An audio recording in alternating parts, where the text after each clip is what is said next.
In this episode, we met with David Ackridge, CIO of the Mobile County Public School System, where we learn about his team's unique vision for technology in schools.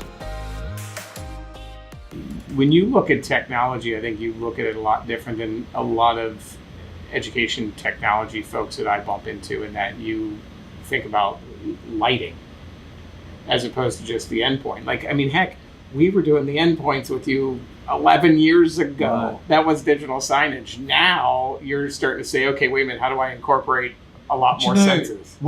People don't tend to think that has anything to do with education, but lighting, there's look at research on the internet that's been done on fluorescent lighting. It's horrible. And it's horrible on kids' eye strain and looking. And most of the times, even in our classrooms, there's too much lighting. The lighting, we've had meters done on it, it's way too much lighting. And this digital lighting will allow the optimal type of lighting to be in the room. It stays and fluctuates during the day as the light changes outside. Storm comes up outside, the light comes up to a level. The sun comes back out, the light comes back down, keeping that amount of light. And that's the ones we have in that back room are like that. They set at the same amount of light all day, regardless of the outside, as that changes. And that has a tremendous effect on. Then you're not even talking about security. These things will have. They were talking in the back.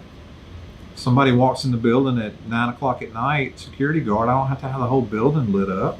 He walks in, and as he's walking down the hall, the lights come on as he's walking, and they go back off after he passes. I don't have to light the whole building up. Now we have to leave lights on 24/7, and it's not cost efficient if there's other ways to do that. How are you guys figuring out what technology makes sense for the future, and then start planning for it before companies are even there yet? Well, I think a lot of it is we and I hate to call them trade shows, but we talk a lot to the vendors and these companies. We go. Interop's been a big deal for us, a networking conference that's in Las Vegas. This is where I saw the digital lighting at like 2 years ago, and it intrigued me. Other people were passing by but I was thinking, this guy has a 4x2 fixture plugged into a Cat5 cable going to a switch, and there's no other electrical current going to that light. The guy told me it can do colors, and I'm like, okay. Of course, their idea of colors was not my idea of colors. Their idea of colors was producing different coolnesses and warmness. I'm like, no, I need red. And he says, well, we can't do that. So when we came back, we were talking. My daughter had her wedding last year, and I borrowed a set of beacon lights. So they're like show lights that you see in churches and things, where you can you plug these things up, and it has a control board that you mix the amount of red, green, and blue to make any color you want. Yeah. And then you shine it on the wall, or you can do anything you want to. So you match your colors. And I was like, okay, somebody makes this. If they don't, they can make it. So that kind of got us back here. Tracy and myself kind of got us back to the idea, because she did my daughter's wedding. So we were there talking about it, and I'm like, somebody can make this lighting system that we want to put in. So we called the company in, told them, and they said, yeah, nobody's ever needed it, but yeah, we can do that. Just because there wasn't anything branded education, security, lighting technology, he realized, hey, that already exists. So I don't know if he invented it, or he just doesn't let the market-specific labels hinder his ability to push it into his schools. Well, it didn't exist in the form factor that was needed from a school standpoint. So finding someone who can make the light do what he wants to do, but then also having them retrofit it into a scenario where they could stick it up into the ceiling, and it could serve as a light, but then also turn into an emergency beacon when needed.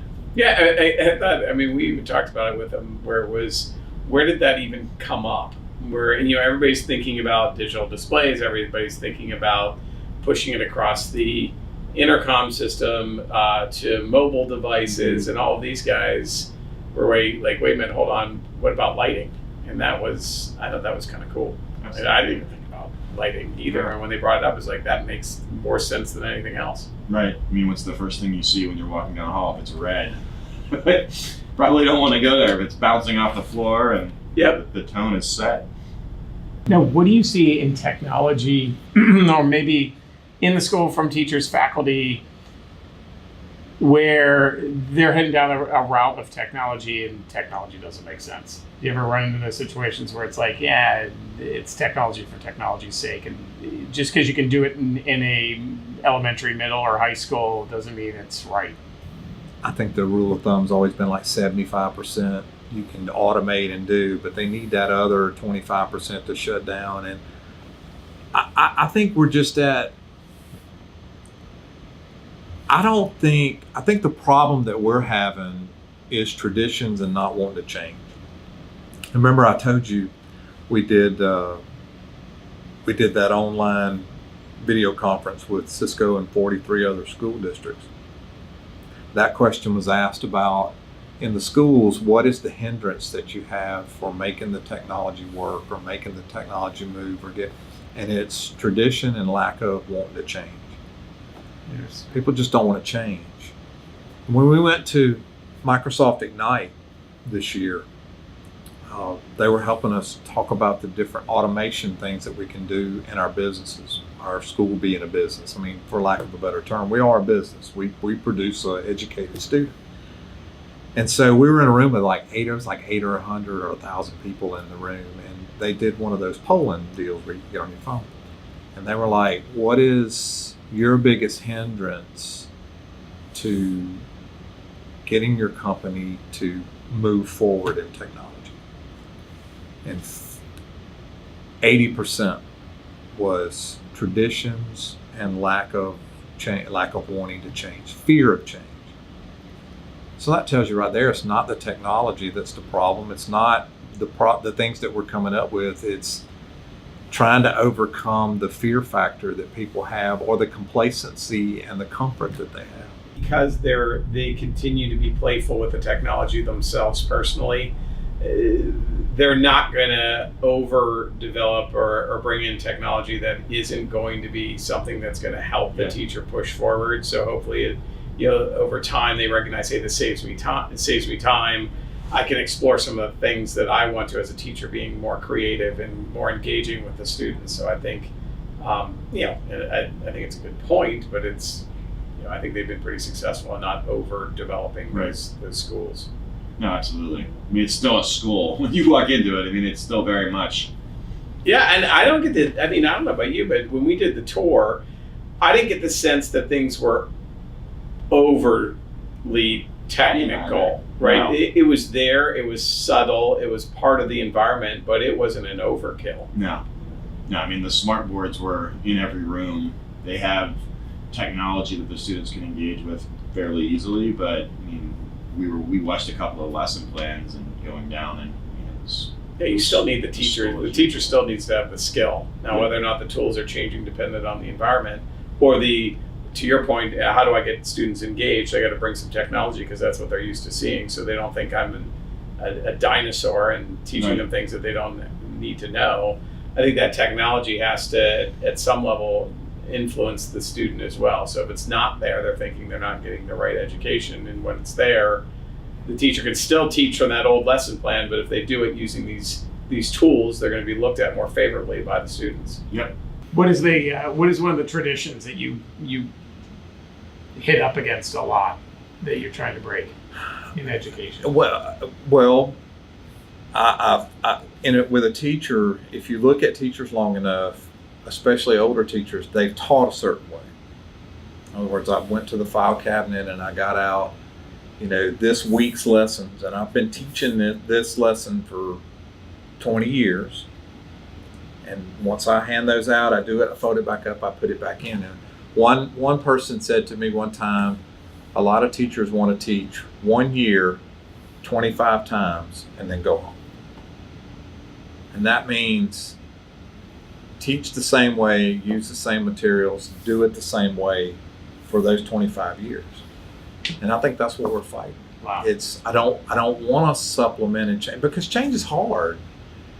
But we live in a society of change, and the kids are demanding it. And this group of kids today, I just raised two. They would just as soon fail school if they don't see a necessity for it. If they don't see that they're getting anything out of it, I'm not afraid of my parents telling me. I'm not afraid. I'm just going to check out. And so many of our kids are checked out because they're just not engaged, and they see no. This teacher we saw today, she's engaging her students. I think she is. I mean, she gives them a reason every day why you're doing this and what, and even, I think even a teacher like that can help students stay engaged while they're in classes that aren't, they have a purpose for being at school. I'm going to get to go to this class today. I'm going to get to shadow these guys while they're putting stuff in. I'm going to get to help install equipment. Okay, well, I got to go over here for an hour for a math class or a history class, and I can deal with that if I can go back to here. Yep. And we're trying to supplement that here with video programs for kids doing videography and filming football games on Friday nights and doing live stream, and trying to find those niches that want to get kids engaged in school. And hey, okay, if I got a teacher over here that doesn't really want to engage me the way I want to be engaged, I can deal with that for an hour if I have other things that engage me at school.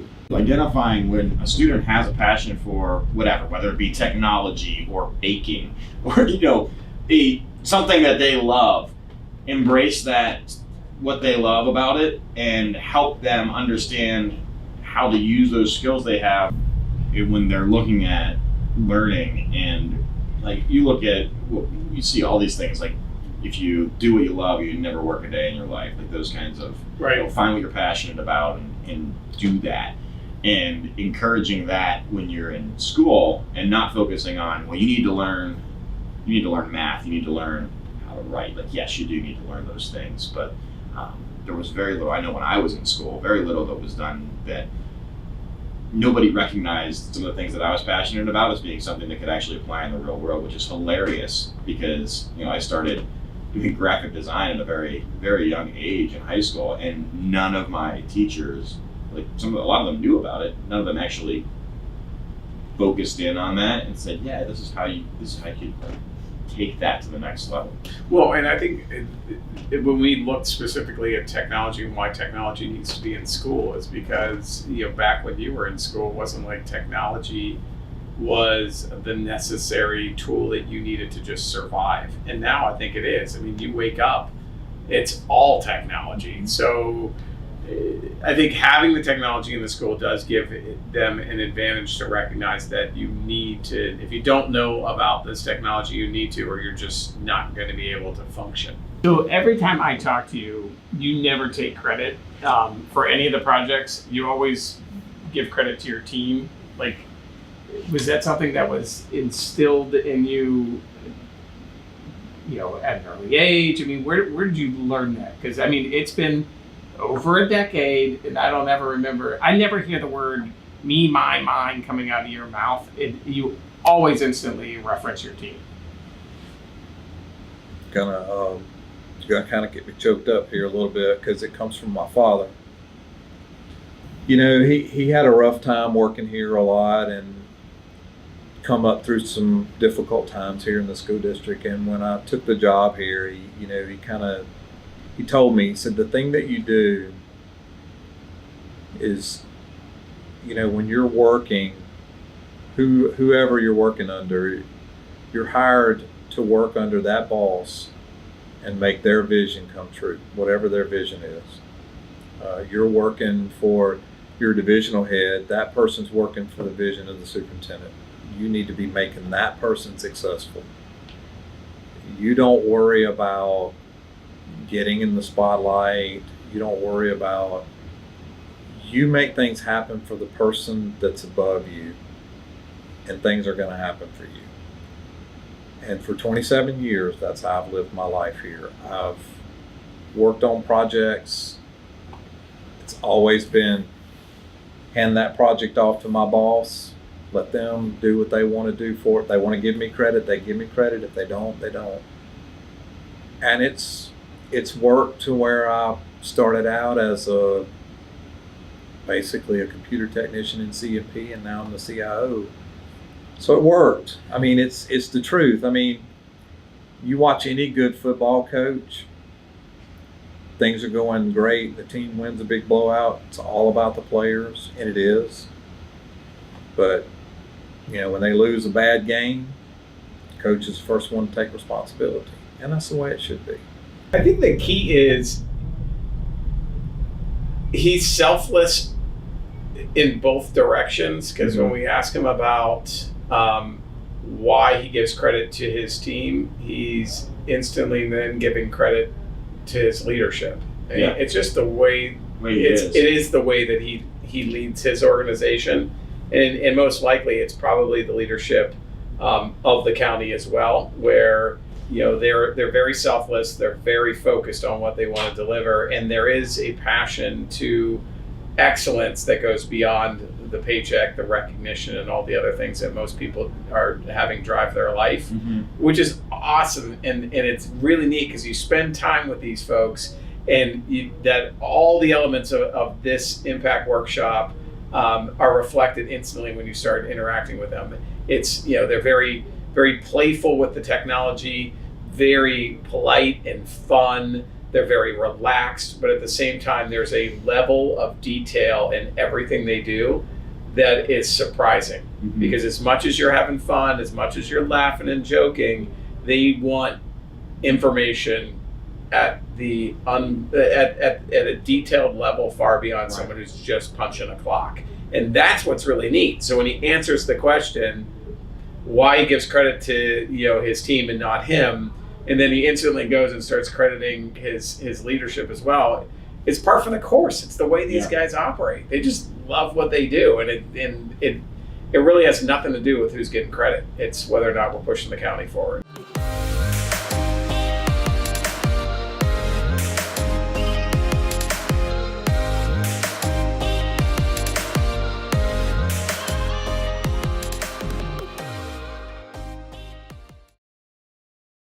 I almost don't watch TV anymore. I just watch other people's content, rebuilding things, refinish it. I watch it. I got one guy's channel where he refinishes old tools. He takes tools from the 1800s or stuff from a drill from the 30s and takes it all apart and refinish build. I don't even have any interest in that, but it's just cool as crap to me. Just why? I don't know. And then you read down here in the comments section, and you see other people going, "God, it's 2 a.m. and I'm watching this guy rebuild a drill. What has happened to my life?" But it's cool.